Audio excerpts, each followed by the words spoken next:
मोह निशातम देख विषेक, मोह निशातम देख विशेख। अखंड तिमार हुए सुख धामी, अखंड तिमार हुए सुख धामी। पूर्ण प्रकाश भयो उर्मे, पूर्ण प्रकाश भयो उर्मे।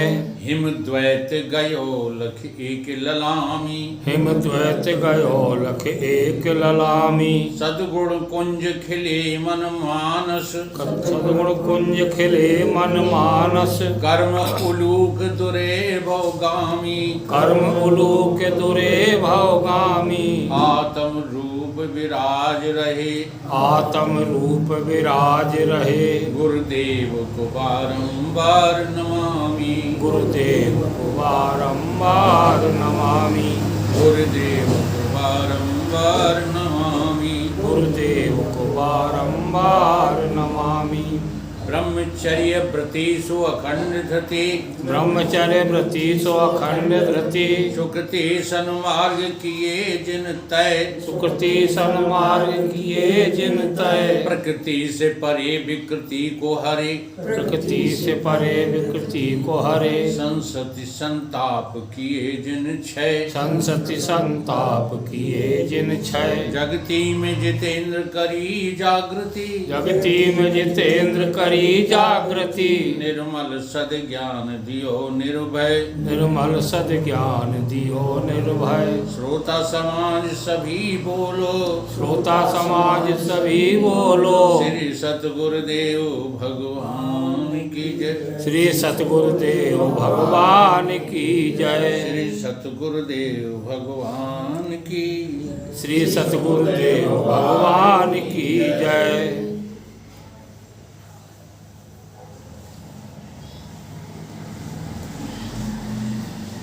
परम पूजनीय स्वामी निश्चल दास जी महाराज कृत ये विचार सागर का अध्ययन आज तृतीय तरंग प्रारंभ होती है। इसमें गुरु और शिष्य के लक्षणों का वर्णन किया गया। गुरु में क्या क्या लक्षण होने चाहिए और शिष्य में क्या लक्षण होने चाहिए। गुरु भक्ति फलम, फल प्रकार निरूपण। गुरु की भक्ति किस प्रकार से करनी चाहिए, इस तरंग में इतना वर्णन किया गया। पहला दोहा है, पैख चार अनुबंध युत, पढ़े सुने ये ग्रंथ, ज्ञान सहित गुरु से जो नर, लहे मोक्ष को पंथ। पैख चार अनुबंध युत, कौन से चार अनुबंध हैं? अनुबंध, अनुबंध की बात कर रहा हूं मैं। कौन से चार हैं? विषय, प्रयोजन, संबंध और अधिकार। ये चार जो अनुबंध हैं, इनको जो है अपने हृदय में धारण करो पहले। अर्थात विषय हमारा क्या होना चाहिए? परमात्मा की प्राप्ति। दूसरा कोई विषय लेकर के जो है ग्रंथ का अध्ययन करोगे तो चक्कर में पड़ जाओगे।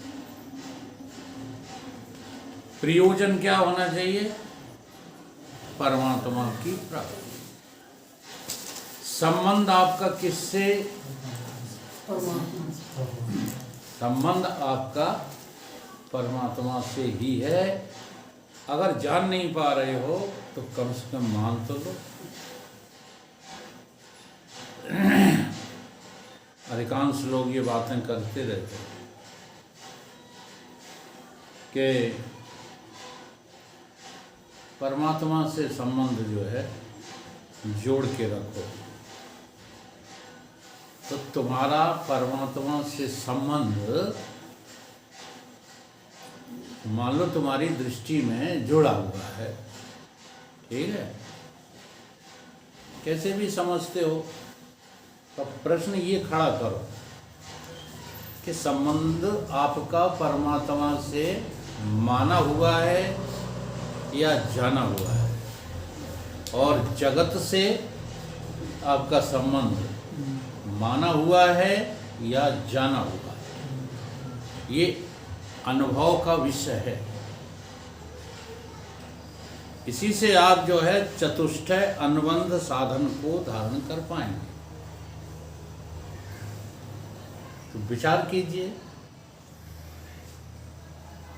पहले तो जो है जगत से बताइए, जगत से आपका संबंध जाना हुआ है कि माना हुआ है? माना हुआ, माना नहीं, जाना है। जल्दी जल्दी बोलो, ये सबको बोलना है। माना हुआ। बताइए,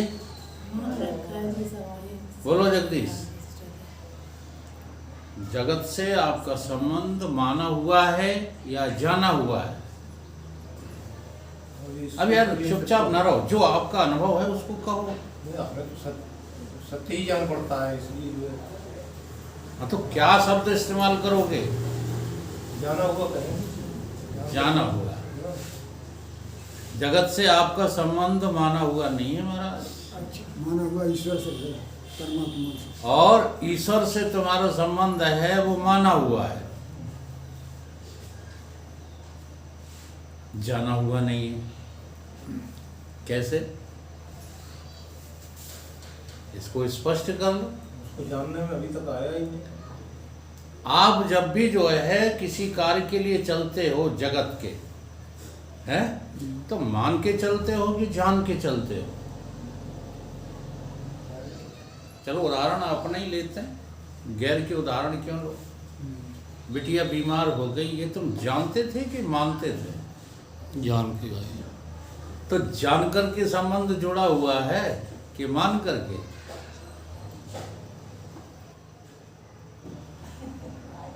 बोलो। यहाँ में जिद वाली बात नहीं। आपका संबंध जगत से जो जुड़ा है वो जाना हुआ है, न कि माना हुआ।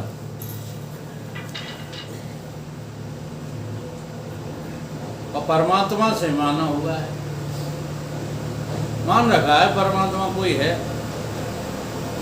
जानते मिलते तो अभी कुछ हो नहीं परमात्मा के विषय में। इतनी बड़ी जो है भ्रमात्मक जो है बुद्धि है। किसी से भी पूछना, तुम परमात्मा को जानते हो? बताओ, इतने लोगों में से कोई परमात्मा को जानते हो? हैं? सब जानते हैं। बोलो। तो कोई मना नहीं करोगे? ये तो हमारे मुंह देखी कह रही हैं। सबको लगता है कि हम परमात्मा को जानते हैं, और अगर तुम ये कहते हो कि हम परमात्मा को नहीं जानते हैं, तो पूजा किसकी करते हो बताओ? क्यों लोटा लेकर के मंदिर में भागा करते हो अगर जानते नहीं हो? तो निष्कर्ष निकल के क्या आएगा कि अभी जगत का हमारा संबंध जाना हुआ है और परमात्मा से संबंध माना हुआ है। अब ये तुम्हें ग्रंथ यहाँ पर क्या सिखा रहा है? ये कह रहा है कि परमात्मा से संबंध जान करके जोड़ो। जान सुमिरण करो, जान करके, मान करके नहीं, जान करके। और जगत के संबंधों को जो है जानना बंद कर दो, केवल मानते रहो।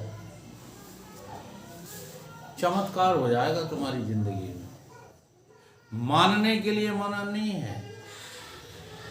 जिनको तुम अभी तक अपना संबंधी जानते थे, उन्हें जानना बंद कर दो। अब देखो, तुम्हारे जानने और मानने के जो है रिवर्सन में दुनिया वालों को कोई रुचि नहीं है। तो मान करके संबंधियों के पास जाना और जान करके जाना, दोनों एक ही जैसे लगोगे। जैसे कोई किसी का निधन हो गया, ठीक है, वहाँ एक जानकार जो है व्यक्ति भी जाता है और एक मानकर भी जाता है। और तुम कैसे देखोगे उसे कि ये मानने वाला है कि जानने वाला है? तो तुम्हारा काम तो जो है मानकर भी बन जाएगा कि नहीं बन जाएगा, हैं? इसीलिए कहा गया है कर से कर्म करो विधि ना। कैसे? मानकर। और मन वहां रखो जिसको तुम जान गए हो। मन राखो जहां कृपा निधान। अब इसके उल्टे चलते रहते हो।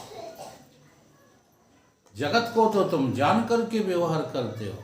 कोई माई का लाल अभी हमें ऐसा मिला नहीं है, हाँ, जो कठिन से कठिन परिस्थितियों में भी सत्संग में आ जाए। अभी तक तो मुझे कोई मिला नहीं। हाँ, दृष्टांत जरूर हम देते रहते हैं आप लोगों को समझाने के लिए। नारायणनंद जी के यहाँ पर एक आदमी था, उसके पुत्र का एक्सीडेंट हो गया, फोन आ गया। उसने साफ शब्दों में कह दिया बिना महाराज जी से पूछे कि जब तक महाराज जी का सत्संग समाप्त नहीं होता है मैं नहीं आऊँगा। अगर मर गया है तो दाह संस्कार कर दो और जीवित है तो इलाज कराओ। मैं तो सत्संग समाप्त किए बिना नहीं आऊँगा। इसे कहते हैं क्या? ईश्वर से संबंध जुड़ जाना। ये मंदिर चले जाना, सत्संग सुन लेना, ये ईश्वर से संबंध थोड़ी जुड़े हैं। हम कहाँ समय बर्बाद करते जा रहे हैं। हम झूठ नहीं बोल रहे। रामचरितमानस कहती है, क्या कहती है? कि जब तुम ईश्वर को जानोगे तो कौन हो जाओगे? हैं? भगवान को जाना तो कौन हो गए? हैं? हो गए ना। भगवान को जानकर कौन हो गए? भगवान हो गए। आप में से हाथ उठा दो, कौन है भगवान? अनुभूति चाहिए। जो जानते हो गलत जानते हैं ना, गलत जानते हैं। जैसा भगवान है तैसे तुम चाहिए हमें। हाथ तो चाहे कोई उठा देगा, हम हैं कहीं ब्रह्म। ब्रह्म हो फिर काहे भजत रहा था? दोनों बातें गलत सिद्ध हो रही हैं। कौन से? जगत को जानना भी गलत सिद्ध हो रहा है, भगवान को मानना भी गलत सिद्ध हो रहा है। नहीं, अभी सुनो जरा, बीच में टांग मत अड़ाओ। अभी तुमको जो है वो बात बताई जा रही है जिसका तुम्हें भ्रम है, ठीक है? अब ये भ्रम जो है लोग अचानक तोड़ना चाहते हैं तो अचानक थोड़ी टूटेगा। इसलिए तुमने अभी जिसको जाना है, जिसको आपने जाना है, उसका तो गुरुदेव जानना छुड़वाएंगे। क्या करेंगे? जानना। हाँ, कि तुम इसको गलत जानते हो। देख लो जितने भजन हैं इसी टाइप के हैं कि नहीं। दारा करी बच्चे बनाए, धन कमाया मूढ़ ने। अब क्या कह रहे हैं गुरुजी? जिनने दारा करी, बच्चे बनाए, धन कमाए, वे को हैं? कह रहे हैं कि नहीं? इसलिए इसका जानना बंद करो और मेरी आज्ञा के अनुसार अब जिसे तुम जो है मानते थे ना, जिसे मानते उसे अब मेरे तरीके से मानना शुरू करो। आधा धुंध मानते रहे, सारी जिंदगी तुम ईश्वर को मानते रहे परंतु ईश्वर के नजदीक कभी पहुंचे नहीं। तो इसलिए गुरु आज्ञा देते हैं कि अब मेरे अनुसार मानना शुरू करो। तब वो मनवाते हैं कि बताओ तुम्हारा इष्ट कौन है? तुम कहोगे हम तो रोज सबकी पूजा करते हैं। नहीं, छोड़ो, केवल एक को मानो।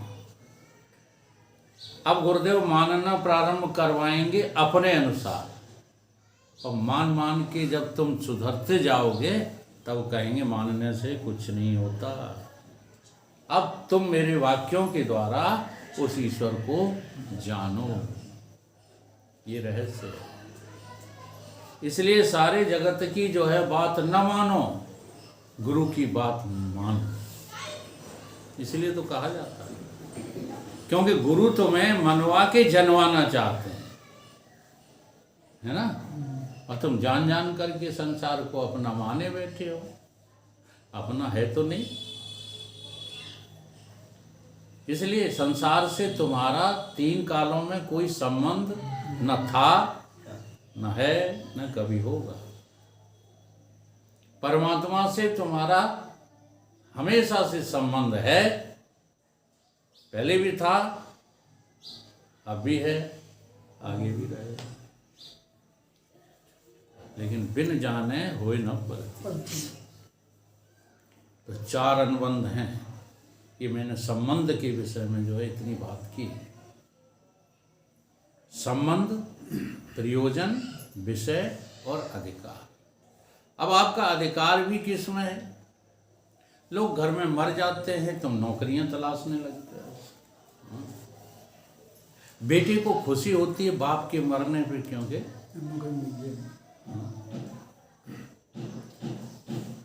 बाप खुद कहने लगते हैं कि मैं रिटायरमेंट से पहले मर जाऊं तो मेरी नौकरी मेरे बच्चे को। इतने मोह गहरे हो गए लोगों के। अरे तू तो जो है मर करके चला जाएगा, तेरे बच्चों को नौकरी मिले तो उससे तुझे क्या लाभ होगा? अभी ये बोध कराने वाला, ये रास्ता बताने वाला कोई है ही नहीं कि तू तो नरक में जाएगा। तेरी नौकरी तेरा पुत्र लेगा और तू सांप बन करके उसके घर में आएगा। वो तुझे अपना पिता नहीं स्वीकार करेगा, बल्कि लाठियों से तुम्हारा मुंह कुचल देगा। बोलो, इसमें कोई जो है झूठ बात है? सत्य। लेकिन इतना मोहित हो गए हो तुम लोग, इतना मोहित हो गए हो कि लगता है पुत्रों के लिए, अपने परिवार के लिए जान दे। तो जो सीमितता में अपनी जान को जो है छोड़ते हैं, उनको नर्क होता है। सबको नर्क होगा, एक की बात नहीं है। सीमितता में, इसलिए इस सीमितता को धीरे धीरे विस्तृत करो। अभी तुम परिवार के लिए जीते थे, अपनों के लिए जीते थे, अब थोड़ा समय गैरों के लिए जीना भी तो शुरू करो। स्तर उठाओ। जैसे पहले तुम अपने गांव के लिए जियो, फिर अपने प्रांत के लिए जियो, फिर अपने नगर के लिए, प्रांत के लिए जियो, फिर देश के लिए जियो, और ज्ञानी हो जाओ तो सारी दुनिया के लिए तुम ही तो हो। सर्वे भवन्तु सुखिनः। अब ये श्लोक है ना, ये ज्ञानियों का है। तुम लोग रोज रटते हो कि नहीं रटते? परंतु अर्थ उसका पता नहीं। सर्वे भवन्तु सुखिनः, सर्वे सन्तु निरामयाः। सबका सुख तुम्हें चाहिए कि अपना चाहिए? बताओ। सब सुखी हो जाएं, इसमें तुम सुखी हो? कि हम सुखी रहें, बाकी कोई सुखी रहे चाहे न रहे। इस असलियत को जो है समझने की कोशिश करो। तो ये 4 अनुबंध से तुम युक्त होकर के ये ग्रंथ पढ़ो। कौन से? वेदांत के। सुनो ज्ञान सहित गुरु से। अब उसमें ज्ञान सहित का अर्थ क्या है? ज्ञान सहित का अर्थ है चित्त की एकाग्रता। यानी चित्त की एकाग्रता तभी बनेगी जब तुम विवेकी होगे। अगर आपके पास विवेक नहीं है तो चित्त एकाग्र नहीं हो सकता, क्योंकि तुम्हारी दृष्टि में ये भी सत्य है और वो भी सत्य है। तो विवेक है ही नहीं, चित्त एकाग्र कैसे होगा? थोड़ी यहाँ की बात अच्छी लग रही थी, तब तक किसी का फोन आ गया, हाँ, तुरंत उठा लिया, तो चित्त एकाग्र है? नहीं। क्योंकि आपकी दृष्टि में अब हम मना मना कर कर के हार गए। लोग फोन बंद करके नहीं रखते। कैसे तुम्हारा चित्त एकाग्र होगा? तुम योजना बना के ही चलते हो कि हाँ फोन खुला रखो, कहीं ग्राहक निकल ना जाए, कहीं मेरा घर वाला कोई नाराज ना हो जाए, तुम तो फोन बंद रखते हो। तो चित्त एकाग्र कैसे होगा? तो चित्त की एकाग्रता ज्ञान सहित होनी चाहिए, विवेक सहित होनी चाहिए। विवेक में प्रवेश ही ज्ञान की जो है सीमा में प्रवेश हो जाना। इनको विवेक हो गया तो ज्ञान की सीमा में। विवेक का अर्थ यही है, कभी भूल करके भी जगत की तरफ न जाना।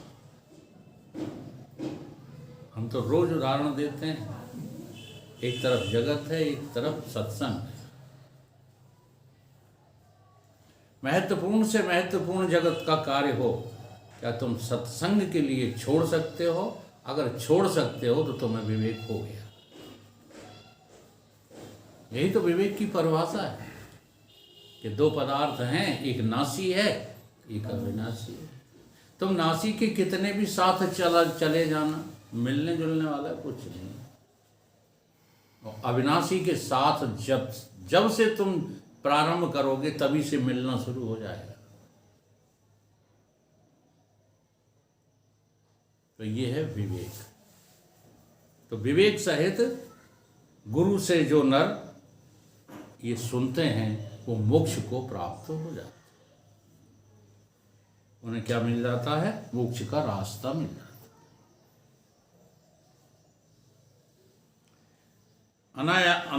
अनायास सही मति भूमि में ज्ञान चिमन आवाज, भाई यह कारण कहत हूँ गुरु शिष्य संवाद। इस गुरु शिष्य के संवाद का अर्थ निरूपण करने से श्रोता को बोध सुख से होवे है। इस कारण से गुरु शिष्य के संवाद में ग्रंथ का आरंभ करते हैं। अनायास ही जो है ये बगीचा खिल जाएगा, ये ज्ञान बगीचा अनायास खिल जाएगा। अनायास ही जो है आप इस सुगंध के अधिकारी हो जाएंगे। बहुत काल जब करे हो सत्संगा, तब अनायास विनय प्रयास होए भवभंगा। थोड़ा शब्दों के को इधर उधर करके समझा करो ना। हाँ, तो रामचरितमानस में सब रहस्य भरे पड़े।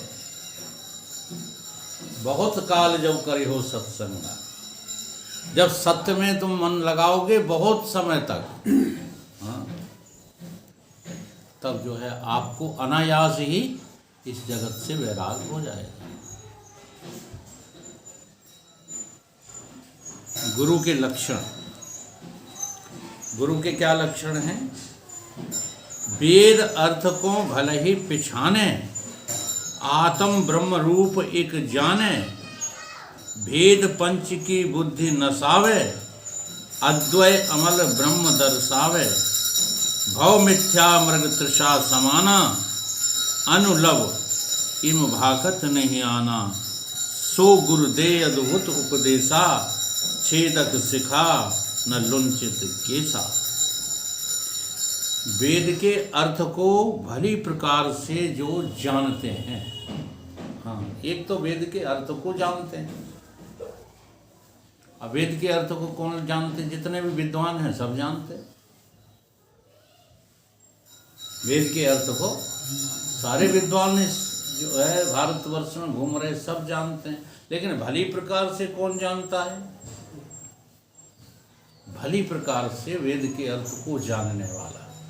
भली प्रकार से मतलब यथार्थ को जानने वाला, ज्यों को त्यों जानने वाला। क्यों? क्योंकि सारे वेद शास्त्रों में 3 जो है प्रकरण दिए जाते हैं। एक तो होता है लालच प्रकरण, शास्त्र तुमको लालच वाले शब्द देते हैं, लालच वाले, रोचक। हाँ, रोचक शब्द। ठीक है, देखो ये हमसे बड़े विद्वान हैं कि नहीं, उनको शब्द ही नहीं उठ पाता, ऐसे गमरगट्ट आदमी है। तुम कभी ध्यान नहीं दिया ना, पढ़ाई लिखाई पर कभी ध्यान नहीं दिया, तुम्हारी बुद्धि का ही दोष तो है। रोचक, अब रोचक बातों में जो है तुम्हें खूंटा नहीं काटना है। और दूसरी होती है भयावह बातें। ये हमारे शास्त्र भय प्रदान करने वाली बातें भी लिखते हैं।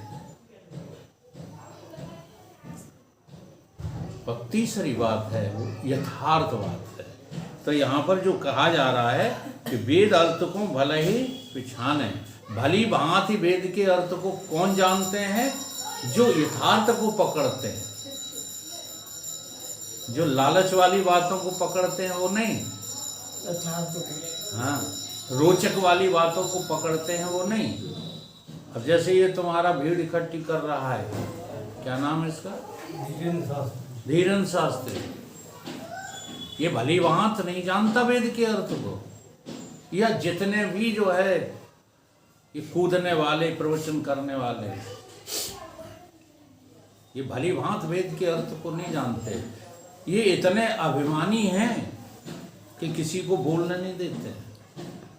तुम अभी प्रश्न करने पहुंच जाओ भीड़ में, तुमको बोलने नहीं देंगे, क्योंकि संग्रह है उनके पास, विद्या का संग्रह है, परंतु ये हैं मूर्ख। ये कोई वेद को भली भांति जानने वाले नहीं हैं। वेद में 3 हिस्से हैं, कर्म कांड का हिस्सा है, उपासना कांड का है, ज्ञान कांड का है। अब जो कर्म कांड के हैं वो 80,000 श्लोक हैं। कितने हैं? 80। अब जिसने 80,000 श्लोकों पर कमांड किया है, उसके सामने तुम बोल पाओगे? नहीं बोल पाओगे। इसलिए उनके सामने तुम्हें पराजित होकर आना पड़ेगा। 16,000 हैं उपासना कांड के, तुम उससे भी नहीं जीत पाओगे। केवल 4,000 श्लोक है काहे ज्ञान कांड के। और उन 4,000 श्लोकों को 3, 4 या 6, ज़्यादा से ज़्यादा 8 उदाहरणों के द्वारा समझा दिया गया है। एक घटना बताते हैं अपने भिंड की। हमारे गुरुदेव आए, प्रवचन किया उन्होंने, और उस प्रवचन में पूरा प्रवचन उनका काय का था, साफी और गांठ का। साफी में गांठ लगा करके उन्होंने समझाना शुरू किया, पूरा प्रवचन खत्म हो गया। फिर ऋतंबरा जी का नंबर आया बोलने का, तो ऋतंबरा जी ने वो ओजस्वी जो है भाषण दिया कि जनता जो है मुग्ध रह गई। अब उनमें से एक डुकरिया हमारे मोहल्ले की थी, नाम नहीं बताऊंगा क्योंकि बहुत हो गई। वो क्या कहने लगी? वो कहने लगी ये बाबा कुछ नहीं जानता है। एक कपड़ा ले लो, वहाँ गांठ लगाए ली, वो जाने क्या बकता रहा, गांठ तौलिया, गांठ साफी। वो लड़की आई, वाने बुढ़े की बोलती बंद कर दी। इतना अच्छा बोली कि उनकी बोलती बंद हो गई। किसकी? सतगुरुदेव भगवान। अब ये हम लोग जानते हैं कि महान कौन है, सतगुरु हैं कि ऋतंबरा जी हैं, लेकिन आम आदमी क्या कहेगा? इसलिए भली भांति वेद के अर्थ को जानने वाले को पहचानना बड़ा कठिन काम। तुम्हें यही सब वेदांती लगने लगते हैं, जो फालतू की बकवास करते हैं प्रवचनों के द्वारा। ये सब आपको कौन लगते हैं? विद्वान लगते हैं। ये विद्वान नहीं होते, ये तो विद्या के गुलाम होते हैं। इस विद्या के द्वारा ठगाई करने वाले होते हैं। हाँ, किसी न किसी तरह से जो देखो कुछ ना कुछ अगोट ले जाते हैं तुमसे। तुम्हें कोई मुक्ति थोड़ी दिलाना चाहते हैं। और सतगुरुदेव भली भांति जानते हैं उस अर्थ को। और एक छोटा सा अर्थ है, हाँ, चारों वेदों का, 6 शास्त्रों का, 18 पुराण का, सारे उपनिषदों का सार क्या है?